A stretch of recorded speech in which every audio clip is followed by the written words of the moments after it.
So ayan mga idol, after natin takpan yung ating niluluto, ito na po siya mga idol. So ito na po yung ating idol, yung ating niluluto. So ayan na siya. Ayan, lalagay na natin yung ating gata. Ayan mga idol, ito na yung ating gata. Ay, mas masarap sana ito mga idol kung yung galing sa nyug talaga na gata mga idol, yung pure. Kasi kakang gata talaga yun mga idol. So ito habang ngayon mga idol, ito rin yung ating gata. Tiis-tiis muna tayo mag-ano ng gata dahil wala dito sa ibang bansang gata na tulad doon sa sa Pilipinas mga idol. So ito lang muna ang malalagay natin na gata ngayon mga idol. So ayan mga idol. Mikos-mikos natin mga idol para pag-spread yung gata mga idol. Ayan, makita nyo mga idol, yan na siya.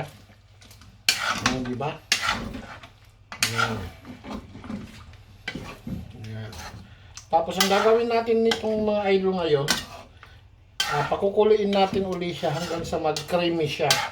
So after na mag-creamy siya, hindi na natin siya tatakpan ngayon mga idol. Antayin na lang natin na kumulo siya mga idol.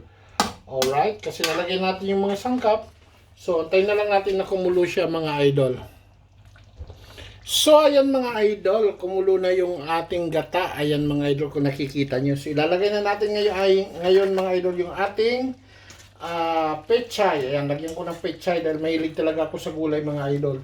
So ayan, lagyan natin yung pechay.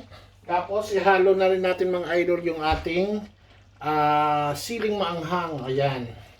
Para gusto ko yung medyo maanghang-anghang mga idol. So ayan mga idol. So mikos-mikos natin mga idol hanggang sa maluto siya. Ayan. Alright.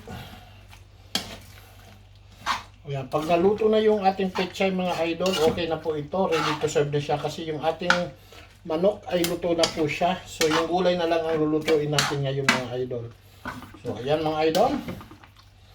Alright. Ayan, kintaan nyo mga idol, oh, creamy na siya. O diba?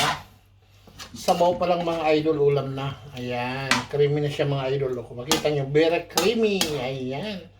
O diba mga idol? So ayan, lutuin na lang natin mga idol yung ating yung ating pechay at ready to serve na siya mga idol. So ayan mga idol, tikman muna natin kung anong lasa. Ayan, wow. Namit. Ayan mga idol. Lutuin na lang natin yung pechay at ito ready to serve na siya. Maraming salamat mga idol sa panonood sa aking vlog.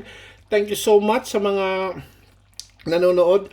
Like and share po tayo mga idol. Follow for more. Bye-bye!